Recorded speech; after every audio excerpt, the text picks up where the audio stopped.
kalau dalam hal ini terkait dengan Bintang Emon, kemudian pada tuntutan jaksa penuntut umum atas dua pelaku yang menyiram Novel Baswedan, ya saya mau bilang bahwa penegakan hukum tentu saja dalam prosesnya belum selesai, karena namanya juga baru dituntut. Kita bicara fokus ke Emon dulu, nanti tuntutan hukumnya nanti. Karena itu saya mau bilang bahwa Emon berprestasi sebagai anak muda. Tapi setelah itu Bintang Emon mendapatkan sejumlah serangan-serangan loh Bang, sampai dituduh menggunakan narkoba begitu, kemudian juga mendapatkan teror di email pribadi, di email kakaknya, di email yang untuk manajemennya juga Bang.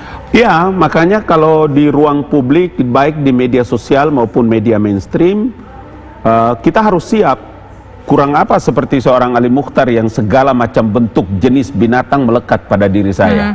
Saya harus siap dengan ketika berada di ruang publik. Kalau kita siap untuk bisa melakukan pembelaan, kita siap untuk bisa mengkritik, maka kita harus siap untuk bisa juga dikritik.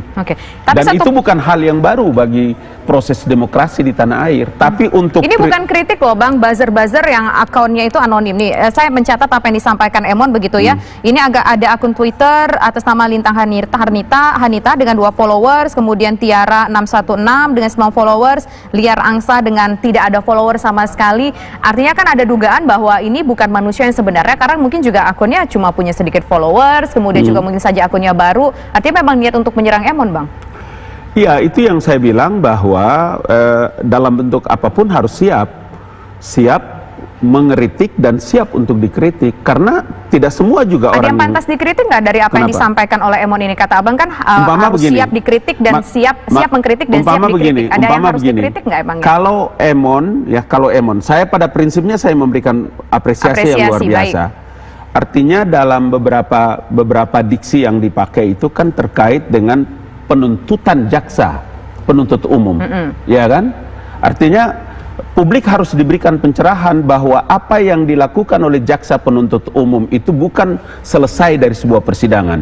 Prosesnya masih ada. Jangan lupa, hakim tidak memiliki ketergantungan kepada jaksa penuntut umum dalam menjatuhkan hukuman. Bisa tambah, bisa kurang.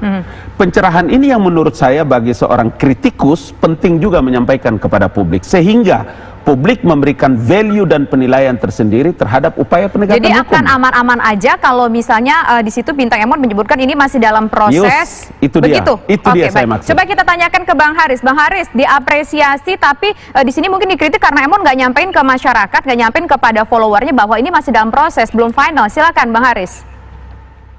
Ya itu nggak ada masalah sama Bintang Emon. Kalau dia nggak sampai videonya dia, pendapatnya dia itu tidak ada yang salah mengatakan bahwa ini sudah putusan.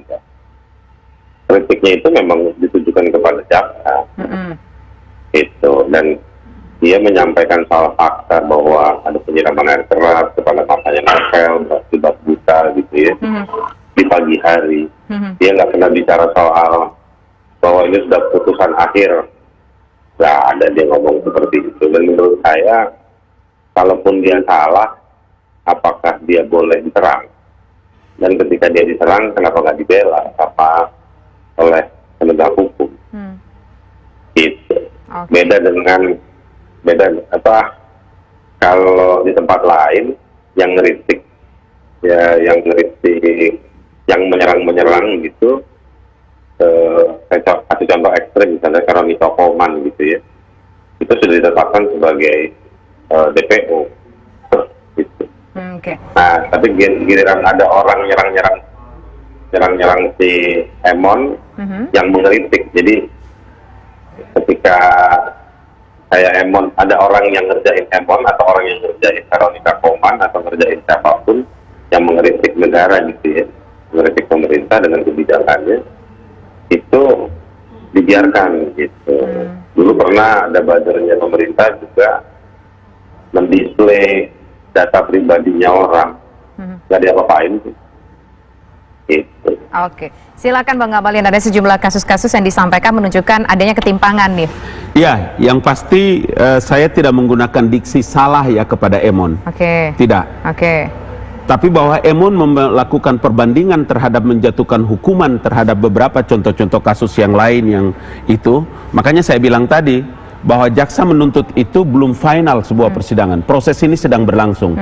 Kemarin saya sebagai narasumber bersama-sama dengan Bung Novel Baswedan, bersama Ode Sarif, bersama dengan Bivitri juga. Saya juga mengemukakan itu.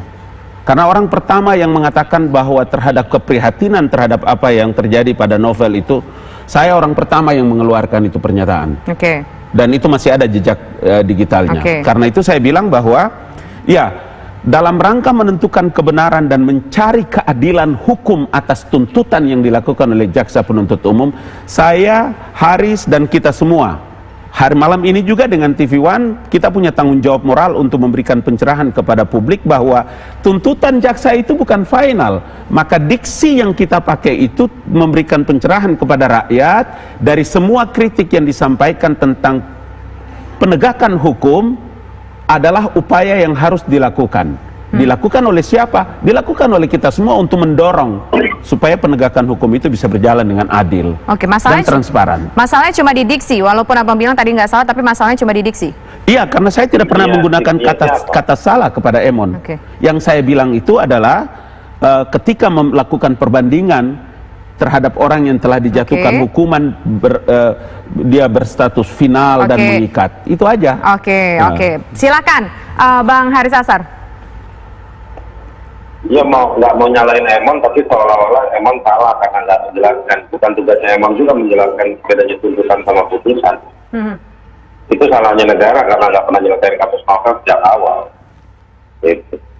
Baik. Nanti kita lanjutkan kembali diskusi kita ya, tapi kita harus jeda terlebih dahulu. Simak pemirsa, kami kembali sesaat lagi.